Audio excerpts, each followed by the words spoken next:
Good evening everybody and welcome back to my YouTube channel. तो आज की video में हम बात करेंगे, आज ही कोई रिपेयरिंग वीडियो नहीं है, ना ही कोई टेक्निकल वीडियो है, ना ही कोई इन्फॉर्मेटिव वीडियो है। तो आज की वीडियो में हम थोड़े टेक्निकल टर्म्स के बारे में बात करेंगे। जैसे कि अगर हम कोई भी इलेक्ट्रिकल से इलेक्ट्रॉनिक इक्विपमेंट्स यूज़ करते हैं तो उसमें हमें 3 चीज़ों का पता होना चाहिए। तो वे चीज़ें मैंने ऑलरेडी यहाँ पर रख रखी हैं। सबसे आप पहले, अगर आप कोई भी इलेक्ट्रीशियन है तो आपको जो टर्म्स हैं वो मैं जो बता रहा हूँ वो आपको पता होना चाहिए।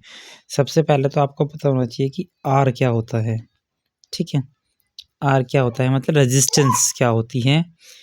एक आपको पता होना चाहिए वोल्टेज क्या होती है, और एक आपको आई, इसको बोलते हैं करंट, क्या होता है, ठीक है।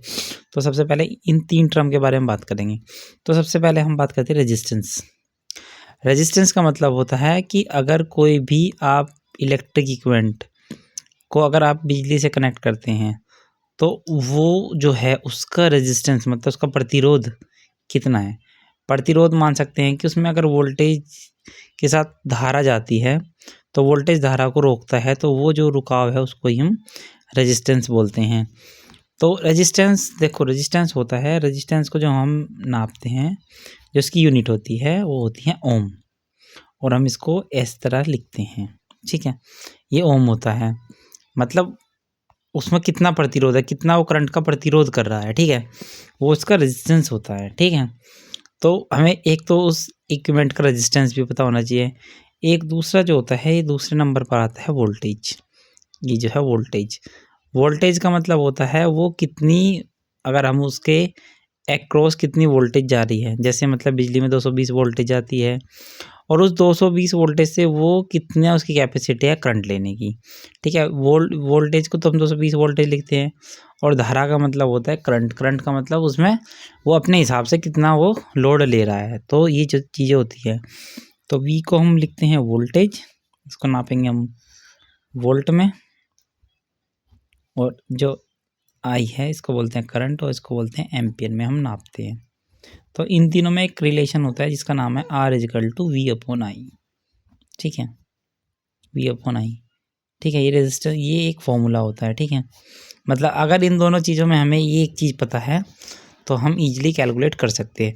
जैसे मान लिया मेरे पास एक बल्ब है, तो मैं उसको एसी पे चला रहा हूँ, तो अगर एक बल्ब है वो 230 वोल्टेज, मतलब हमारे घर में जो वोल्ट आती है 230 वोल्टेज होती है एसी की, और मुझे पता है कि उस 230 में जो करंट ले रहा है, मान लिया वो जो बल्ब है वो लगभग 10 एम्पियर का करंट ले रहा है, ठीक है, मान लेते हैं। तो अगर कोई आपसे पूछे रेजिस्टेंस, उसका प्रतिरोध कितना होगा, तो R is equal to V upon I, ठीक है। तो ये 230 और इसको 10 से भाग कर दिया, ठीक है, तो ये लगभग आ गया आपका 23 ओम। तो उसका जो रेजिस्टेंस होगा वो 23 ओम का होगा, ठीक है। तो ये जो 3 चीज़ें होती हैं, इनसे आप किसी भी चीज़ के वोल्टेज एम्पियर चेक कर सकते हैं, ठीक है।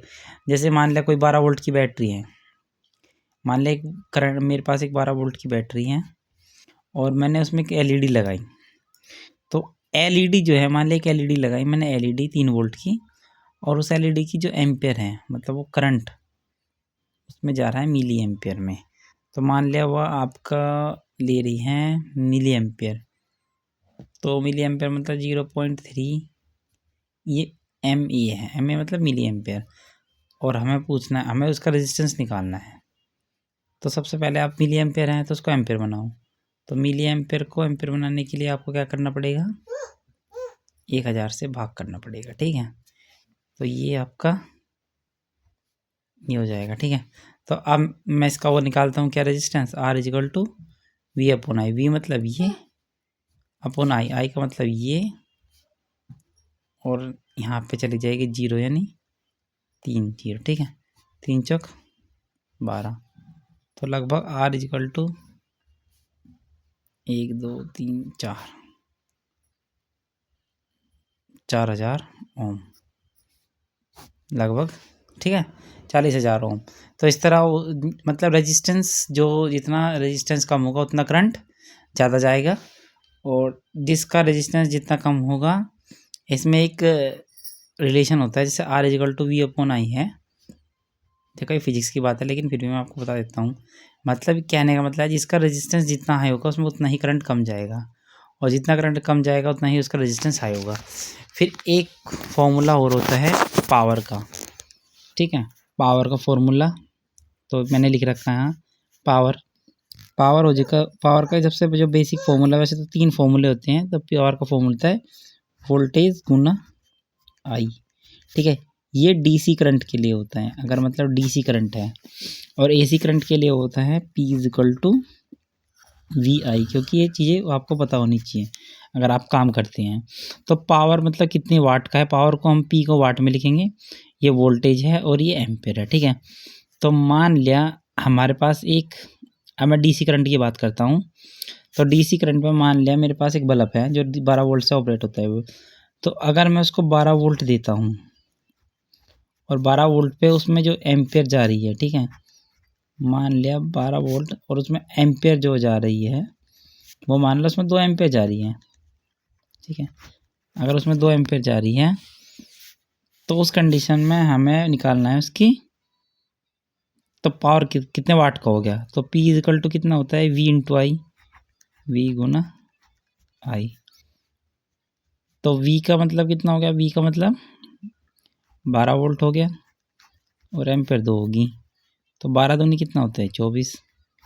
तो मतलब कहने का मतलब है ये 24 वाट का होगा, ठीक है। इसकी ये 24 वाट का जो है ये बल्ब होगा, ठीक है।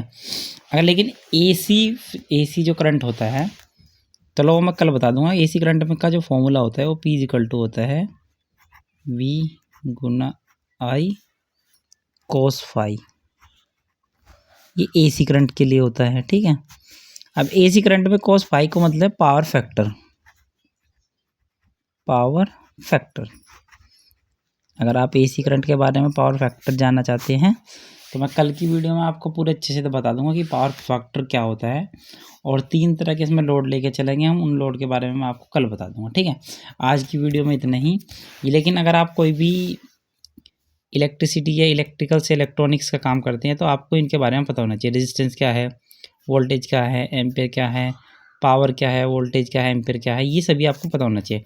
तो कल की वीडियो में हम एसी करंट में पावर फैक्टर के बारे में डिस्कस करेंगे, और कितने तरह के लोड होते हैं, कितने तरह का पावर फैक्टर होता है, पावर फैक्टर क्या होता है, और ये किस तरह जो है हमारे उसमें मीटर लगा होता है उसमें किस तरह कैलकुलेट करते हैं हम यूनिट को। तो हम ये चीज़ कल की वीडियो में आपके साथ शेयर करेंगे। ऑलराइट, सो आज की वीडियो में इतना ही। Thank you so much for watching the video. और अपने चैनल को सब्सक्राइब नहीं किया है, चैनल को सब्सक्राइब करें, लाइक करें, कमेंट करें, and I will see you in the next video. Till the time, bye bye, take care and have a good day.